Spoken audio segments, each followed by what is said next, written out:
पाकिस्तान चली जाओ, क्यों जाए वो भारत छोड़ के पाएंगे। जब एक महिला ही मतलब ऐसा काम करेगी तो ये अशोभनीय है, बहुत निंदनीय है। अगर शौचालय नहीं है तो आप व्यवस्था कीजिए, अपने लिए आवाज़ भी ना कोई उठाए। मतलब जो चीज़ आप लोग सौंप दे रहे हो वो चीज़ में हाँ हाँ भरते रहे, ऐसा नहीं होगा ना। नमस्कार, आप न्यूज़ फाउंडेशन देख रहे हैं। मैं हूं आपके साथ वंदना। बिहार में इन दिनों एक महिला आईएएस अधिकारी सुर्खियों में है। बता दें कि महिला एवं बाल विकास निगम द्वारा एक कार्यक्रम का आयोजन किया गया था, जिसमें एक महिला आईएएस अधिकारी को बच्ची को जवाब देना भारी पड़ा है। इसी क्रम में हमारे साथ हैं बात करने के लिए जो एक ऐसी महिला जिन्होंने स्लम बस्तियों में जागरूकता तो फैलाती ही हैं, साथ ही साथ सैनिटरी पैड को लेकर के जो बवाल काटा जा रहा है उस पर विशेष बात करेंगे इनसे। स्वागत है आपका। Thank you so much. क्या कहना चाहेंगे जिस तरह से एक महिला आईएएस अधिकारी को इस तरह से जवाब देना कितना उचित बनता है? ये तो बिल्कुल भी उचित नहीं है। मतलब आप एक इतने बड़े पद पे हैं और आप इस तरह का मतलब बचकाना चीज़ कैसे कर सकते हैं। आप गार्जियन हैं सबसे पहली बात, और बच्चे कुछ भी आपसे सवाल कर सकते हैं। बच्चे को नहीं पता कि आप किस डिपार्टमेंट से, आप एजुकेशन डिपार्टमेंट से हैं, आप हेल्थ डिपार्टमेंट से हैं, आप कृषि विभाग से हैं, नहीं पता उनको। तो आपको कभी कभी बच्चों के स्तर पे आके आपको उनका आंसर करना होता है। और जहाँ तक हमको लगता है कि इस तरह की चीज़ें, क्योंकि हम लोग जब पोथी पत्री फाउंडेशन घर घर जाके मतलब स्लम में जाके ये जागरूकता फैलाता है कि आप अपनी चीज़ों के लिए आवाज़ उठाएं। आप ब्लीड विद डिग्निटी हम लोग का टैगलाइन है कि आप लोग जब तक बोलिएगा नहीं लोग समझेंगे कैसे। और जब बच्चे बोलना स्टार्ट किए तो उसके बाद इस तरह का रिप्लाई देना, मतलब ये हमारे लिए तो मतलब सारी मेहनत पे पानी फेर देने के बराबर है। हम लोग, हमारी टीम दिन रात मेहनत करती है कि एटलीस्ट बच्चे बोले, महिलाएं बोले कि वो पीरियड्स होती हैं, ये कोई पाप नहीं है, ये पाप पुण्य के झमेले से आप लोग हटिए, आप अपने लिए आवाज़ उठाए। और जब वो बोलती हैं तो फिर आप लोग उनको दबा देते हैं। तो मतलब ऐसे में कैसे होगा, कैसे हम लोग काम करेंगे और कैसे जागरूकता फैलाएंगे जब एक महिला ही मतलब ऐसा काम करेगी। तो ये अशोभनीय है, बहुत निंदनीय है। बच्ची ने आईएएस अधिकारी से सवाल किया कि मैडम हमारे स्कूल में शौचालय नहीं है, सैनिटरी पैड नहीं है, उसको उपलब्ध कराया जाए। तो उनका जवाब था कि तुम कल के डेट में जूता चप्पल मांगोगी तो क्या वो मुहैया कराया जाएगा? क्या तुम कल के डेट में अगर परिवार नियोजन को लेकर के भी कुछ वैसा मुहैया करवाने की बात कहोगी तो क्या सरकार होगी? इन सब चीज़ों को कैसे आप देख रहे हैं?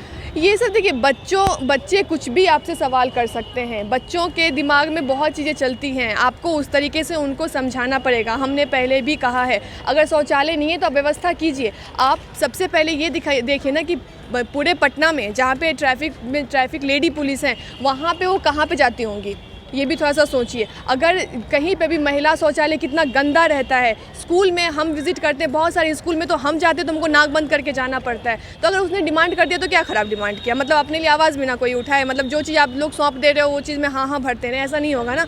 वो ज़माना अब लद गया है, सिंपल सी बात है। आप उसके स्कूल में होगा ऐसा प्रॉब्लम, तो उनको लगा कि स्कूल वाले नहीं सुन रहे, उनको वो आपके पास बोली, तो आपको समझाना चाहिए था उनको कि ठीक है बेटा, ऐसा है कि हम बाद में इस चीज़ को देख लेंगे। आप डायरेक्ट उनको, और जहाँ तक और परिवार नियोजन और ये तो सेक्स एजुकेशन आप दीजिए, आपको देना चाहिए, देना पड़ेगा सारे स्कूल को, नहीं तो ये सारी चीज़ें होती रहेंगी। हम लोग के टाइम में ऐसा नहीं था, सेक्स एजुकेशन चीज़ें नहीं थी। अब एजुकेशन है, आप दीजिए, बिहार हो या बंगाल हो, उससे फ़र्क नहीं पड़ता, बच्चों को देना पड़ेगा आपको, और दीजिएगा कर। हरजोत कौर ने कहा कि पाकिस्तान चली जाओ। अगर कोई बच्ची अगर कोई बात कर रही है और जो कि वो गवर्नमेंट एक तरह से मुहैया कराता है, ऐसा नहीं है कि गवर्नमेंट उसको नहीं देता है, तो उन सब चीज़ों को कहना और कि तुम पाकिस्तान चले जाओ, तो ये कितना सही है?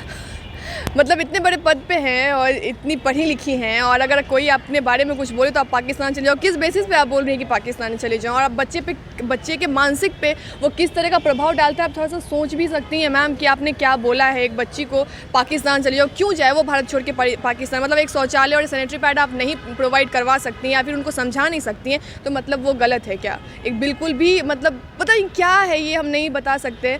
और रही बात सरकार की, तो हम बता दें कि गवर्नमेंट जो है सैनिटरी पैड प्रोवाइड करती है, सस्ते दामों में करवाती है, और लेकिन लोगों तक नहीं पहुंचता, क्योंकि बिचौलिया भी तो है ना, फिर उनका क्या होगा? और ऐसा नहीं है कि सरकार के साथ हमने काम नहीं किया है। अभी स्वच्छता पखवाड़ा चल रहा था भारत सरकार का, तो एमएसएमई के साथ हमने काम किया, उन्होंने सपोर्ट भी किया है। हम लोगों ने स्लम में जाके काम किया है, सैनिटरी पैड्स उनको प्रोवाइड करवाया है। तो गवर्नमेंट की चीज़ें होती है लेकिन लोगों तक पहुँचती नहीं है, तो ये बीच वाले का फॉल्ट है। वो कहते हैं नहीं, बिचौलिया खाता है, तो उसमें कुछ नहीं कर सकते। आप बच्चे को ऐसे बिल्कुल भी नहीं बोल सकती, बहुत ज़्यादा अशोभनीय है। आप भी सैनिटरी पैड जो है स्लम बस्तियों में जा करके बांटती हैं, करती हैं, तो क्या रिस्पॉन्स रहता है, क्या रिएक्शन रहता है? कितने दामों में आप नैपकिन किन जो है वो पहुंचा पाती हैं? देखिए हमारा है कि हम ऐसी महिलाओं तक पहुंचते हैं जहाँ पे वो सैनिटरी पैड यूज़ ही नहीं करती हैं, उनको नहीं पता कि सैनिटरी पैड क्या है। और लोग बोलते हैं कि रूरल एरियाज़ में हम काम करते हैं, हमने भी रूरल एरियाज़ में काम किया, लेकिन आप अर्बन में, आप पटना के आसपास देख लो ना, तो आपकी महिलाएं जागरूक नहीं है। तो पहले अपने घर को पहले सुधारें, उसके बाद बाहर अपना हाथ पैर मारें। तो मेरा यही है, वहाँ पर जाते हैं महिलाएँ बोलती हैं कि नहीं, हम नहीं खर्च कर सकते हैं, 20 रुपया उनके लिए भारी पड़ता है। वो 40 रुपया की चीज़ें बच्चों को खरीद सकती हैं, लेकिन वो खुद के लिए नहीं काम कर सकती हैं। तो उनको बताइए, उनकी इम्पोर्टेंस को समझाइए। सिर्फ फ्री में, फोकट में एक बार देने से और फ़ोटो खिंचवा लेने से नहीं चलेगा। आपको स्लम में जाना पड़ेगा, डोर टू डोर उनको खटखटाना पड़ेगा, उनकी चीज़ें सुननी पड़ेगी और आपको बताना पड़ेगा। और हम लोग बहुत लोग कोशिश, हम लोग 11-12 रुपये में सैनिटरी पैड प्रोवाइड करते हैं और हम लोग को लोग पैसा देता है, कोई 5,000 दे दिया, कोई 2,000 दे दिया, कोई 1,000 रुपये दे दिया, हम लोग उसी से खरीदते हैं और उसी से हमारा रोटेशन चलता है। तो बस यही है। अभी बहुत स्थिति ख़राब है लेकिन ग्राउंड लेवल पे बहुत ज़्यादा। बहुत शुक्रिया। Thank you. ये थी ऋचा राजपूत, जिन्होंने साफ साफ कह दिया कि एक महिला IAS अधिकारी को इस तरह से जवाब देना कहीं से भी उचित नहीं है। हम भी अपने टीम के साथ में जब सलम बस्ती में जाते हैं तो हमें पता है कि किन परिस्थितियों से वो लोग गुजरते हैं। ऐसे में अगर एक बच्ची किसी चीज़ की अगर ज़रूरत है उसे, और अगर वो मांग कर रही है, तो उसमें कोई गलत चीज़ नहीं है। ऐसे में एक खुद महिला होकर के महिला के अगर चीज़ों पर वो सवाल खड़ा कर रही हैं तो ये बहुत ही निंदनीय है। इसकर बस इतना ही। बने रहिए न्यूज़ नेशन के साथ। तब तक हमारे चैनल को सब्सक्राइब किया तो कर लीजिए। धन्यवाद।